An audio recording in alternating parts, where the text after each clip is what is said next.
So I have these two beautiful pieces of art on vision and goal setting, inspired by Muhammad Ali, that I'm about to hang on this wall. I want to show you something. This particular picture is actually signed by Muhammad Ali. I'm a big fan of Muhammad Ali because of everything that he stood for. But one of the most interesting things about Ali was this quote, which is often attributed to him. Actually, this quote is from an Adidas ad. Ali never actually said it, but it was inspired by him.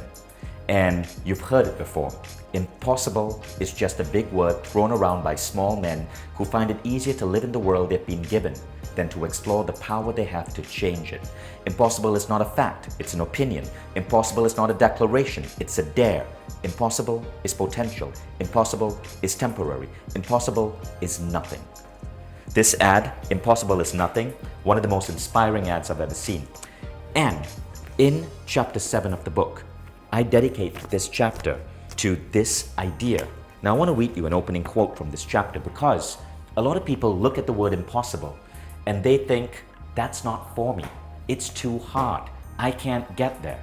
And that's because the way we think about goal setting is to look at where we are right now and then to think step by step by step and to try to estimate what our potential could be. But that's not actually how the Buddha mind works. In the book, The Buddha and the Badass, I talk about how all of us have an inner Buddha. We all have a spiritual core. Muhammad Ali had that core. You have that core. It's the same essence. It's the same power. And that spiritual core can move you towards goals that you once never thought possible. But to activate that, you must understand one truth. And I want to read you the opening quote of this chapter to give you a glimpse of this truth. There is no greater experience than to live your life working to achieve a vision so bold that it scares you. Any vision you commit to should be so inspiring that you stay up at night as it pulls you and flirts with you. Now here is the big secret. The bigger your vision, the easier it gets. When you live this way, you may find that the vision is not coming from you. Instead, the universe is choosing to go through you to realize what the world needs. The essence of this chapter is that your vision doesn't come from you. You can tap in, you can tune in, and you can understand what the soul of the world needs to experience, and then raise your hand to be the person willing to bring that vision into reality. When you read this chapter, you understand that the bigger the vision, the easier it gets, because the vision doesn't come from you. It is assigned to you, and it flows through you.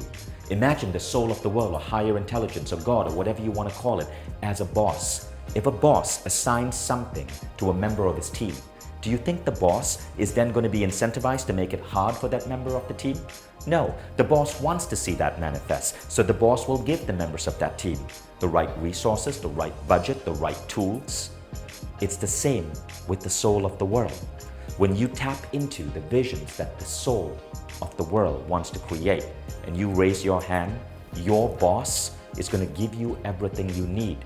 And this is how impossible happens.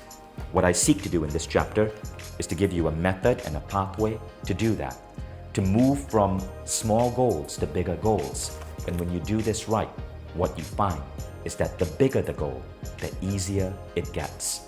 You can get the book from mindvalley.com/Buddha Badass. And I hope this idea inspires you to expand and elevate and think more boldly about the goals you're setting for yourself.